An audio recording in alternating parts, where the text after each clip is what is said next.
Hello all. ఈరోజు నేను east గోదావరిలో కడియపులంకకి వెళ్ళానండి. దీన్నే కడియం అని కూడా అంటారు. ఇక్కడ మొక్కలైతే మాత్రం చాలా బాగున్నాయండి. ఎక్కడ దొరకలేని మొక్కలన్నీ కూడా ఇక్కడ దొరుకుతాయండి. ఇక్కడ కొన్ని మొక్కల్ని చూస్తూ ఉంటే ఇటువంటి మొక్కలు కూడా ఉంటాయా అని అనిపిస్తుంది. చూడడానికైతే చాలా బాగున్నాయండి.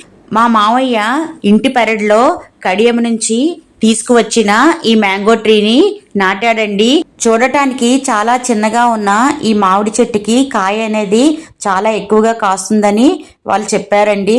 ఆల్రెడీ ఇటువంటి మొక్కనే మా మావయ్య కడియం నుంచి తీసుకువచ్చి వేరే చోట వేస్తే పూత బాగా వచ్చి కాయలు కూడా బాగా కాసాయి.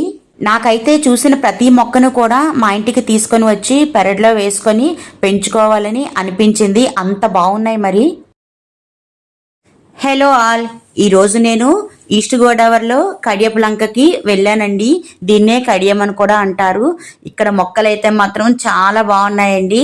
ఎక్కడ దొరకలేని మొక్కలన్నీ కూడా ఇక్కడ దొరుకుతాయండి. ఇక్కడ కొన్ని మొక్కల్ని చూస్తూ ఉంటే ఇటువంటి మొక్కలు కూడా ఉంటాయా అని అనిపిస్తుంది.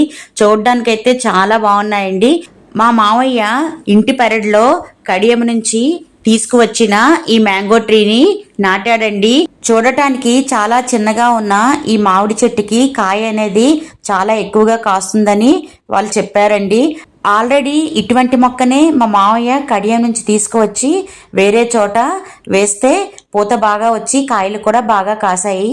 నాకైతే చూసిన ప్రతి మొక్కను కూడా మా ఇంటికి తీసుకొని వచ్చి పెరట్లో వేసుకొని పెంచుకోవాలని అనిపించింది. అంత బాగున్నాయి మరి.